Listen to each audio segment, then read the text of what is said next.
খুশি হয়েছেন? তাহলে মনে প্রাণে খুশি হয়ে আবার শুকরিয়া আদান বলে আলহামদুলিল্লাহ। আমার ভাইয়েরা, আমার ছেলেরা, আমার আব্বুরা, আপনারা সন্তুষ্ট হয়েছেন, আমরাও খুশি হয়েছি। আমার ধারণা ফেরেশতারাও খুশি হয়ে গেছেন, আমার বিশ্বাস আল্লাহ পাকও খুশি হয়ে গেছেন। আর দেখবেন যারা মুমিন সবসময় কিন্তু নেক আমলে খুশি হয়, আর যাদের মধ্যে ঈমান নেই নেক আমল তারা পছন্দ করে না, বরং বিরক্ত হয়। এমন মানুষ কি আমাদের দেশে আছে? তো আপনারা ওয়াজ মাহফিলে খুশি হয়েছেন, সবাই খুশি হয়েছেন তো? আরেকবার দেখান না কে খুশি হয়েছেন।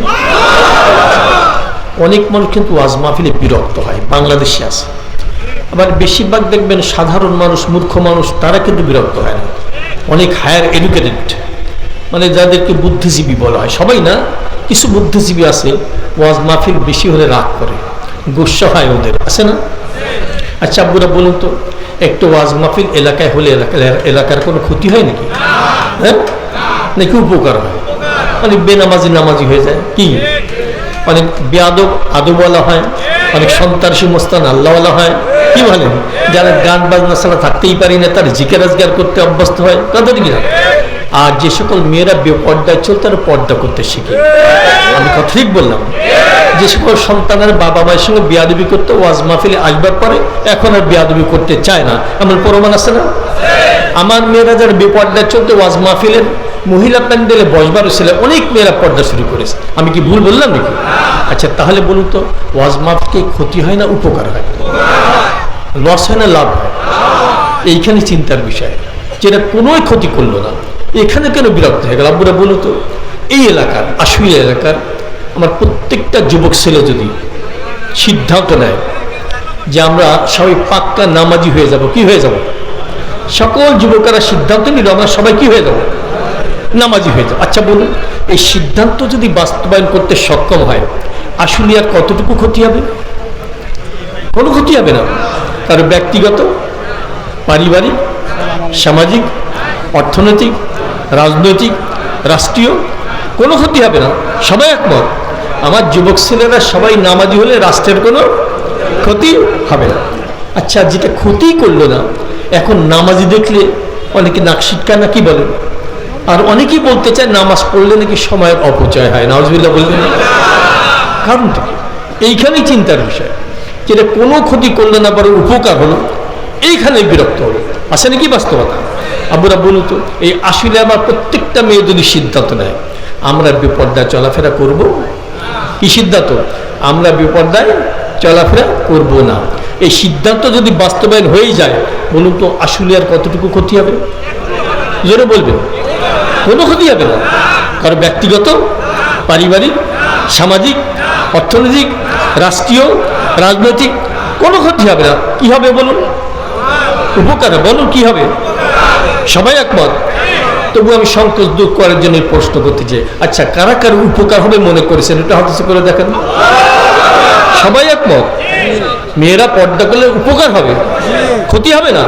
এবার বলুন, যে সকল তথাকথিত বুদ্ধিজীবী বেশি পাণ্ডিত্য থাকার কারণে ওরা বলতে চায় এই যুগে মেয়েদের পর্দা এসব চলে না, নাউজুবিল্লাহ বলবে না?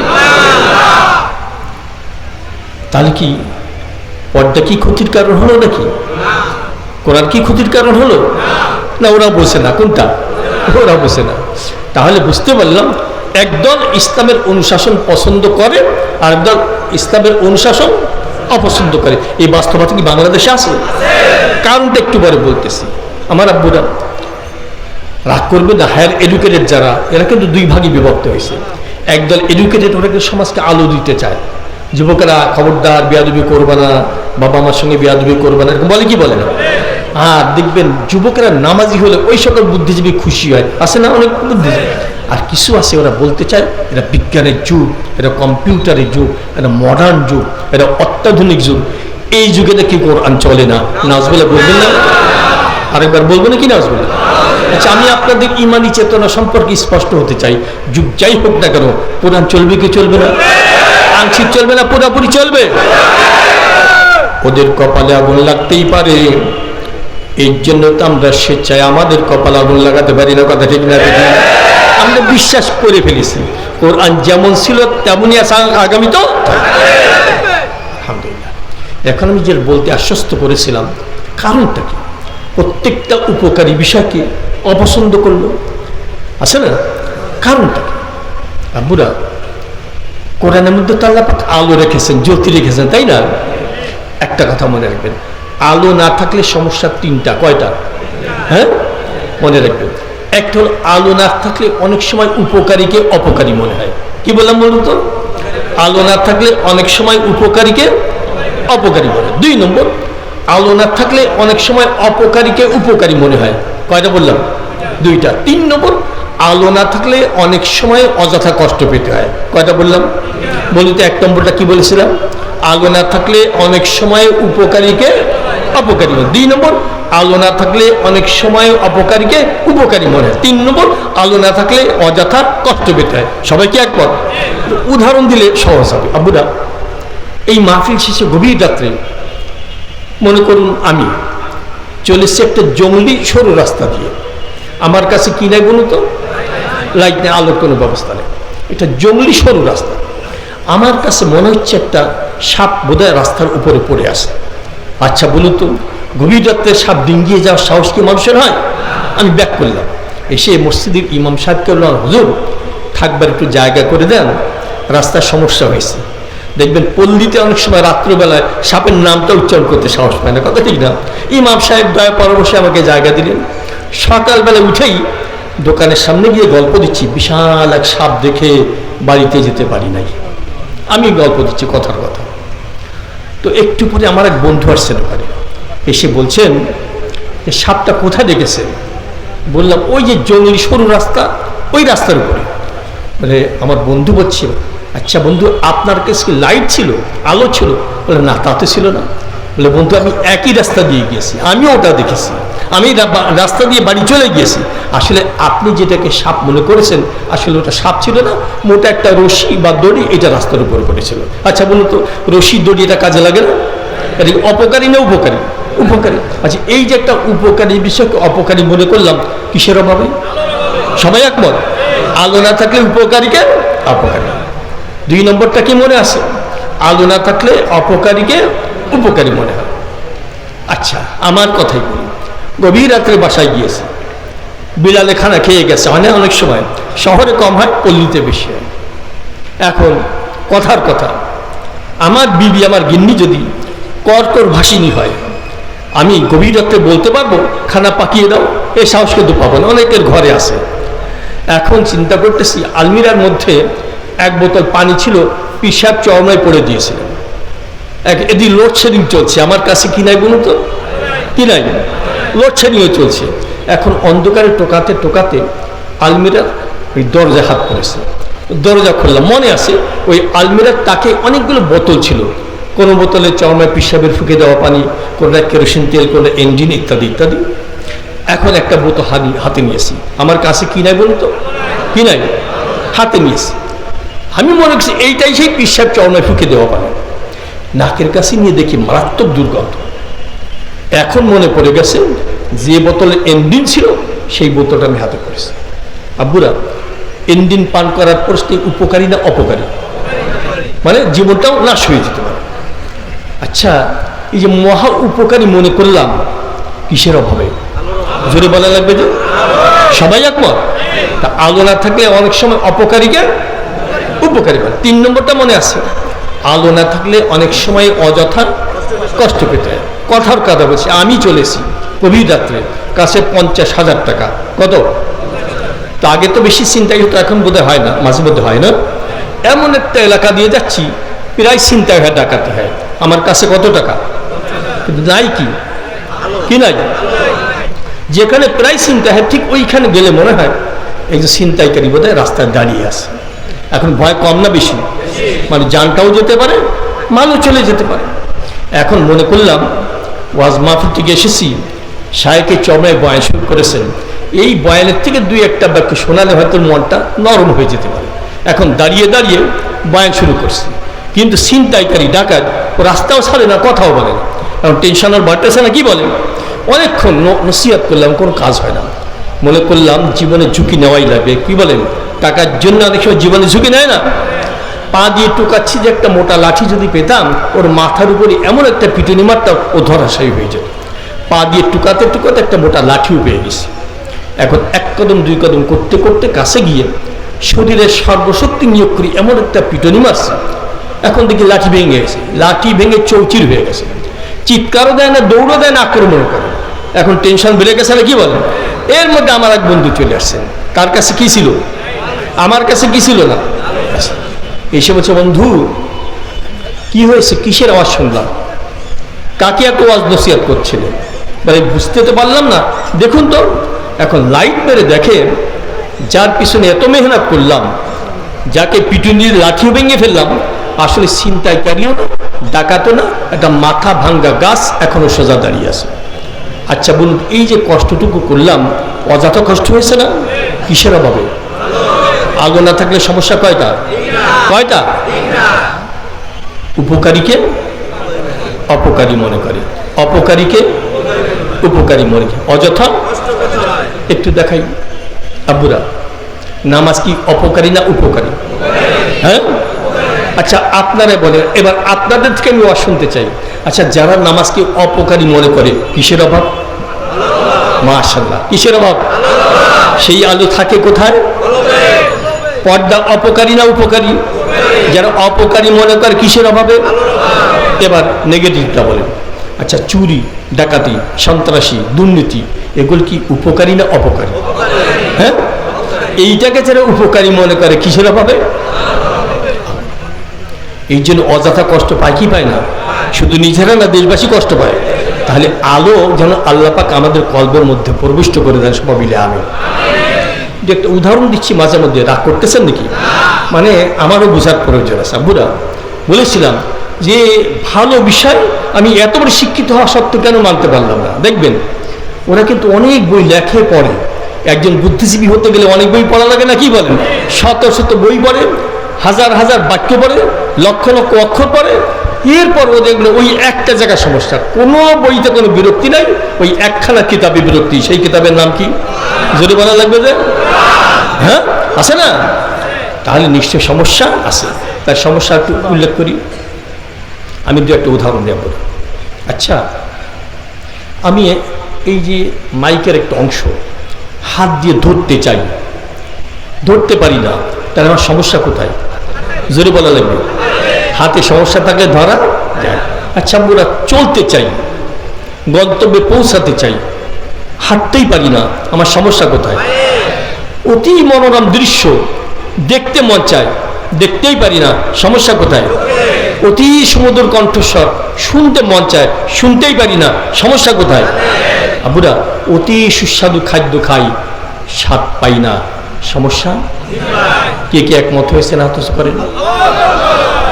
চোখে সমস্যা হলে দেখা, কানের সমস্যা হলে শোনা, হাতে সমস্যা হলে ধরা, পায়ে সমস্যা হলে চলা, জিহ্বায় সমস্যা হলে স্বাদ পাওয়া যায়। এইবার আসল জায়গায় আসি আমরা। ইমানের স্বাদ, ইসলামের স্বাদ, নামাজের স্বাদ, জিকিরের স্বাদ, তেলাওয়াতের স্বাদ, হজের স্বাদ, মদিনার রওজা মুবারক জিয়ারত করবার স্বাদ, এইটা হাত দিয়ে উপলব্ধিও করা যায় না, কান দিও না, চোখ দিও না, হাত দিয়ে পা দিও না। এর জন্য আল্লাহ একটা যন্ত্র আল্লাহ পাক দান করেছেন। সেই যন্ত্রের নাম বলেন? হ্যাঁ, সবাই একমত? কলব দিয়ে ইমানের স্বাদ পাওয়া যায়, কলব দিয়ে নামাজের স্বাদ পাওয়া যায়, জিকিরের স্বাদ পাওয়া যায়, সবাই একমত না? এবার বলুন, ওই কলবটা যদি নষ্ট হয়ে যায়, নামাজের স্বাদ পাওয়া যাবে? কলবটা যদি নষ্ট হয়ে যায়, জিকিরের স্বাদ পাওয়া যাবে?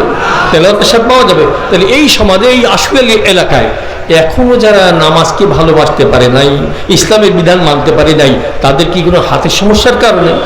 কোন জায়গায় সমস্যা হয়েছে? ওইটা ঠিক হওয়া লাগবে না? আল্লাহ পাক কি বলেছেন? বিসমিল্লাহির রহমানির রহিম, ইয়াওমা লা ইয়ানফাউ মালুন ওয়ালা বানুন ইল্লা মান আতাল্লাহা বিকলবিন সালিম। কথাটা কার? আল্লাহ পাক বলছেন, কিয়ামতের ময়দানে তোমাদের সন্তান, তোমাদের সম্পদ তোমাদের কোনো উপকার করতে পারবে না, তবে তবে ইল্লা মান আতাল্লাহ বিকলবিন সালিম, যারা পরিষ্কার পরিচ্ছন্ন বিশুদ্ধ পবিত্র একখানা কলব নিয়ে হাজির হতে পারবে, ওরাই জান্নাতি হয়ে যাবে। বিশ্বাস হয় আব্বুরা? তাহলে বোঝা গেল ওয়াজ মাহফিলে আসছি আমাদের ওই জায়গা ঠিক করার জন্য। সেই জায়গার নামটা বলেন। আমাদের আগ্রহ তো থাকতে হবে। আগ্রহ যদি থাকে, পিপাসা যদি থাকে, পানির ব্যবস্থা আল্লাহ পাক করবেন। কি বলে? একটা হাদিস মনে এসে গেছে আব্বুরা, এই নামটা কি শুনেছেন? হযরত আবু হুরায়রা রাদিয়াল্লাহু তাআলা আনহু। কে কে শুনেছেন? হাদিস করেন। সবচেয়ে বেশি হাদিস বর্ণনা করেছে। তার হাদিসের প্রতি একটা আসক্তি ছিল। আল্লাহ পাকের হাবিব নিজের জবানে তার প্রশংসা করেছেন। একবারে যে বলছি, ইয়া রাসূলুল্লাহ, আপনার পবিত্র জবানের পবিত্র বাণী অনেক শুনি, কিন্তু আমার মনে থাকে না, মাঝে মধ্যে ভুলে যাই। আব্বুরা, আমরা কি সব মনে রাখতে পারি? এবার রাসূলুল্লাহ সাল্লাল্লাহু আলাইহি ওয়াসাল্লাম বললেন, আবু হুরায়রা, তুমি একটা কাজ করো, তোমার গায়ের চাদরখানা আমার সামনে একটু মেলে ধরো। সমস্যা কি? হাদিস মনে থাকে না, মেলে ধরবে কি? গায়ের চাদর। রাসূলুল্লাহ সাল্লাল্লাহু আলাইহি ওয়াসাল্লাম দুই হাত এক জায়গা করে অঞ্জলি পাকিয়ে ওই চাদরের উপরে কি যেন ঢেলে দিলেন, দেখা যায় না। ঢেলে দিয়ে বলছেন, আবু হুরায়রা, এবার এই চাদরখানা তোমার বুকে জড়িয়ে না। সাথে সাথে আবু হুরায়রা রাদিয়াল্লাহু তাআলা আনহু এই মুবারক চাদরখানা বুকে জড়ানোর পর কিছুদিন পরে নিজেই বলেন, এই মুবারক চাদরখানা বুকে জড়ানোর পর থেকে যত হাদিস শুনেছি একটাও ভুলি না।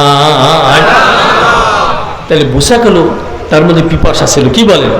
তা আমি দেখতেছি আপনাদের আলামত দেখে মনে হচ্ছে আপনাদের মনে আল্লাহ পাক পিপাসা দান করেছেন। আচ্ছা, আরো জানবো, আরো মানবো, আরো বুঝবো, এরকম পিপাসা কার মধ্যে আছে একটু দেখেন না। মানে আমার ধারণা দেখছি আলহামদুলিল্লাহ, তাহলে একটা পেলাম। আচ্ছা, ওই দিন দোয়া করেছিলেন কে? রাসূলুল্লাহ। তিনি কি আমাদের মাঝে এখন আছেন? আজকে দোয়া করবেন কে? আমাদের শায়েখ আসতেছেন, তাই না? নাইব রাসূল আসতে ওই দোয়া করবেন। দুইটা পেয়ে গেলাম, বাকি থাকলো কার রহমত? আল্লাহ পাক যখন দেখবেন বান্দার মঙ্গল কামনা করে, আল্লাহ পাকের পক্ষের থেকে রহমতের বৃষ্টি হতে মোটে দেরি থাকবে না। ওর একটা ফোঁটা কারো কলবকে যদি টাচ করে, সাথে সাথে ওর কলবের প্রত্যেকটা জায়গা আলোকিত হয়ে যাবে, অন্ধকার দূর হয়ে যাবে, হিদায়াত প্রাপ্ত হয়ে যাবে। এখন আমাদের ইচ্ছা কার কার কলবখানা সুস্থ হয়ে যাবে? আর হাত করে দেখা। তো সমস্যা তো বললাম, এখন সমাধানের জন্য দু একটা পরামর্শ দিতে চাই। আবার আমলে নিয়ে তো শুনতেছি তো সবাই, এই কলবখানা কিসে কিসে পরিষ্কার, দু একটা পরামর্শ দিয়ে দিব নাকি? আমি ব্যক্তিগত দিব না, হাদিস শরীফকে দিব। রাসূলুল্লাহ সাল্লাল্লাহু আলাইহি ওয়াসাল্লামের হাদিস থেকে জানা যায়, যারা বেশি বেশি জিকির করবে তাদের কলবখানা পরিষ্কার হয়ে যাবে। কার জিকির? কার জিকির? যারা জিকির করলে কোনো সমস্যা? আচ্ছা, সবাই মিলে জিকির করলে কত টাকা খরচ হবে? আজকে যদি লক্ষ লক্ষ বার জিকির করি কত টাকা খরচ হবে? শরীরে ব্যথা হবে, জিহ্বায় ব্যথা হবে। তার সমস্যা কোথায়? জিকির করলে একটা জায়গা ঠিক হয়, জায়গার নাম বলে হ্যাঁ। আর জিকির কম করবো না বেশি করবো? রাসূলুল্লাহ সাল্লাল্লাহু আলাইহি ওয়াসাল্লাম ইরশাদ করেন, যারা বেশি বেশি জিকির করবে কিয়ামতের ময়দানে হাসতে হাসতে জান্নাতে চলে যাবে। তবে সহজে বললাম, সহজে শুনলাম, বিষয়টা কি? কোন ময়দান? যে ময়দানে কোটি কোটি মানুষের কান্না কাটির আওয়াজ আসতে থাকবে, কত দৌড়াদৌড়ি ছুটাছুটি করবে, এরই ফাঁকে এক মানুষ হাসতে হাসতে আনন্দ করতে করতে করতে জান্নাতে ঢুকে যাবে। ওই দলভুক্ত আমরা হতে চাই কি চাই না? কে কে চাই? আল্লাহু আকবার। সিদ্ধান্ত নিয়েই ফেলি, নিয়াত করে ফেলি, বাজে বকবকানি বাদ দিয়ে এখন থেকে আল্লাহ পাকের জিকির বেশি বেশি করবো, চেষ্টা করা যায় কি যায় না? এক্ষুনি আল্লাহ পাকের প্রমাণ দেখা দিয়েছে যে জিকির করে লা ইলাহা ইল্লাল্লাহ, লা ইলাহা ইল্লাল্লাহ, লা ইলাহা ইল্লাল্লাহ, লা ইলাহা ইল্লাল্লাহ, লা ইলাহা ইল্লাল্লাহ, লা ইলাহা ইল্লাল্লাহ, লা ইলাহা ইল্লাল্লাহ, লা ইলাহা ইল্লাল্লাহ, লা ইলাহা ইল্লাল্লাহু মুহাম্মাদুর রাসূলুল্লাহ। জিকির অনেক হাদিস বললে অনেক সময় লাগবে, সংক্ষেপ করলাম। জিকিরের মাধ্যমে কলব পরিষ্কার, বিশ্বাস হয়ে গেছে না? জিকির করবো মাশাআল্লাহ। আরেকটা পরামর্শ দিই, তার নাম মুরাকাবা। কি বললাম? মুরাকাবা। মোরাকাবা বিভিন্ন সিস্টেমের হয়, মৌতের মোরাকাবা আছে, কবরের মোরাকাবা আছে, আবার আছে সাইরে আফাকি, সাইরে আনফুসি। সের আফাকি বলা হয় বিশ্ব জগৎ নিয়ে, জমিন আসমান নিয়ে ফিকির করলে দেখবেন আল্লাহ পাকের পরিচয় পাওয়া যায় না। দু একটা উদাহরণ দিয়ে বলেন। আচ্ছা বলুন তো, একটু চিন্তা করি, এই মোরাকাবা করলে 1 ঘন্টাও যদি করতে পারি, কমপক্ষে 70 বছর নফল ইবাদতে সওয়াব হবে। অন্য সময় করবেন, আজকে তো সময় বেশি নেই, দু একটা নমুনা হিসেবে বলছি। আব্বুরা, দিনের বেলায় আমরা আকাশে একটা কি দেখতে পাই বলেন? ওই সূর্যটা খুব ছোট না? হ্যাঁ, মতবিরোধ হয়ে গেছে, ছোট না বড়? বলো। এই স্টেজের মতো, এই প্যান্ডেলের মতো, আশুলিয়া থানার মতো, ঢাকা জেলার মতো, বাংলাদেশের মতো, পৃথিবীর মতো, এর থেকেও বড়। শুনেছেন তো, বিশ্বাস তো হয়। কত বড়? 13 লক্ষ পৃথিবী এক জায়গায় করলে যা হবে, ওই সূর্যটা নাকি তত বড় হবে। দেখেছেন? দৈনিক দেখি তো এই জন্য চিন্তা করি না। এর থেকে আশ্চর্য খবর আছে, বিজ্ঞানীদের আবিষ্কার। এই সূর্যটা যত বড়, 33 কোটি, কত বললাম? 33 কোটি সূর্য এক জায়গা করলে যা হবে, এমন বড় তারকা আল্লাহ পাক সৃষ্টি করেছে, যার নাম বেটেলজুইস, সবচেয়ে বড় তারকা আপাতত যেটা আবিষ্কার আছে। কত কোটি? 33 কোটি সূর্য এক জায়গা করলে যা হবে, বেটেলজুইস তত বড়। আর এইভাবে বড় বড় তারকার 500 বিলিয়ন, কি বললাম?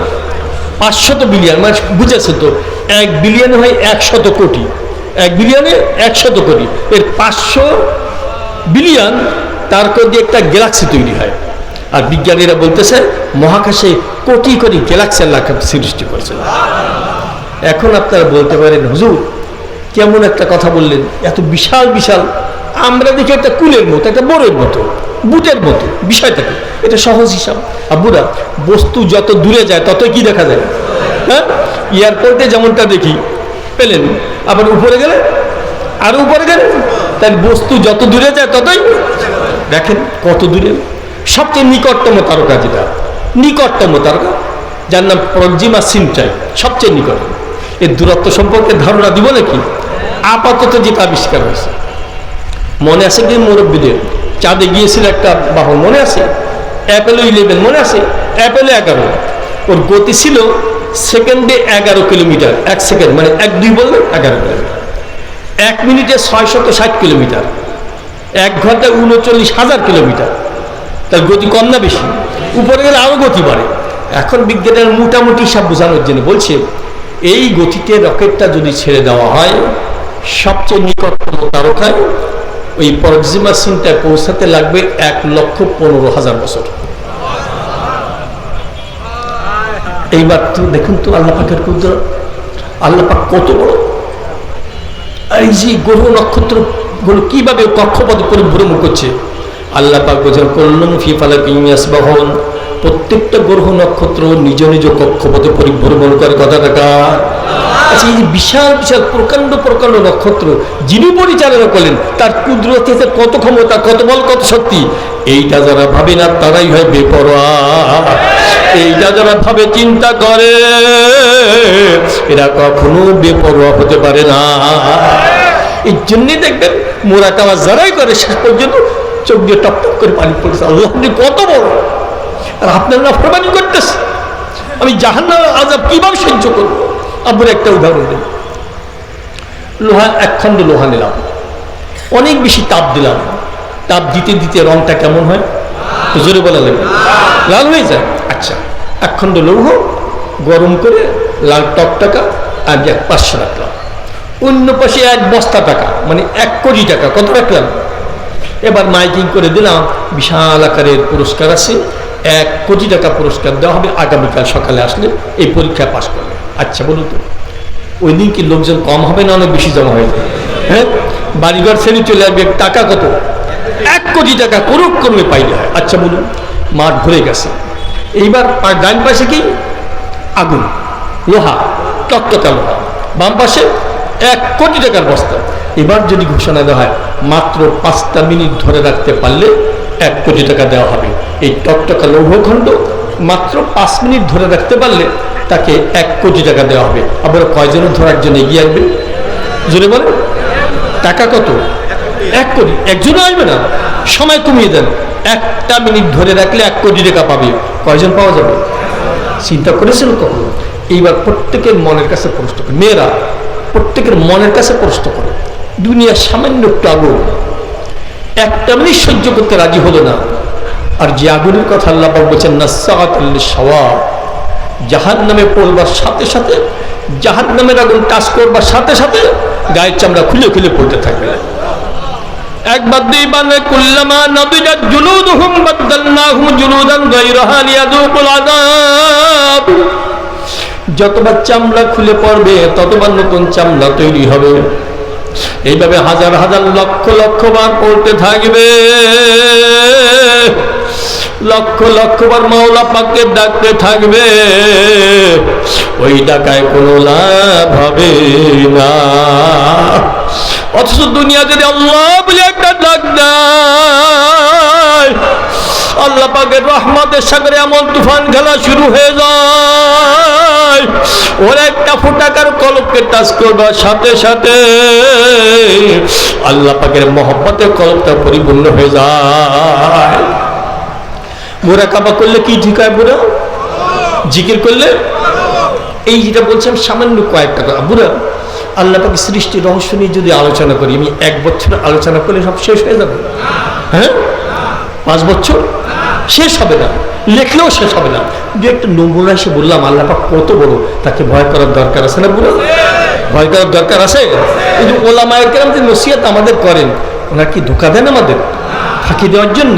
এই যে আমরা এসেছি, আমরা যতটুকু জানি আপনাদের সঙ্গে প্রতারণা করবার জন্য এসেছি না আপনাদের মঙ্গল কামনা করে কথা বলছি? আচ্ছা, কার কার বিশ্বাস হচ্ছে আপনার মঙ্গল কামনা করে? মঙ্গল কামনা করে দাবি করে বলছি বুড়া, নাফরমানি কিন্তু করা যাবে না। হায়াত কি খুব বড় নাকি?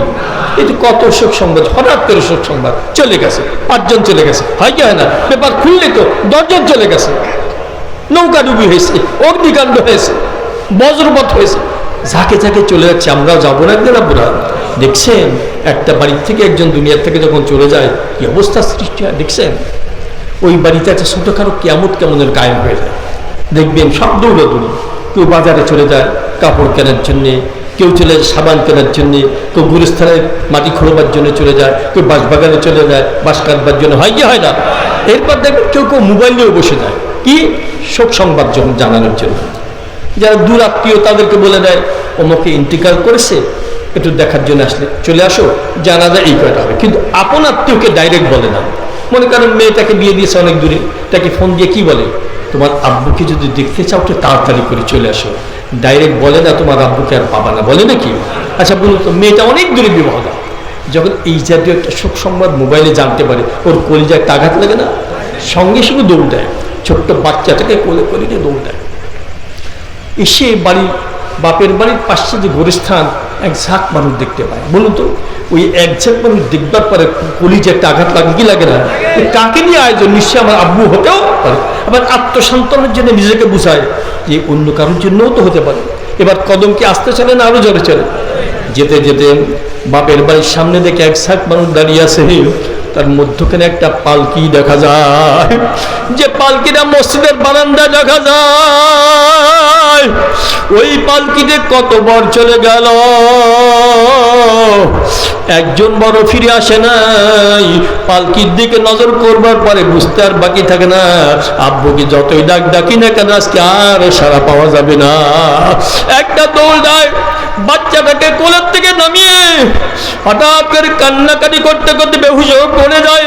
এমন অবস্থা বারবার দেখি কি দেখি না, আব্বুরা তোমার আমার জন্য একই অবস্থা অপেক্ষা করতেছি। ওই দিনটা ঘন্টা সময়টা আসবার আগেই প্রত্যেকের তওবা করে পরিষ্কার পরিচ্ছন্ন বিশুদ্ধ পবিত্র এখানে কলবের অধিকের হওয়ার চেষ্টা করে নিয়ত করা যায় কি যায় না? আজকেই তওবা করবো, তওবা করলে আল্লাহ পাক বড্ড খুশি হয়ে যান, মানে এমন খুশি হয়ে যান ওর যত পাপ ছিল আল্লাহ পাক সব মাফ করে দেন। তওবা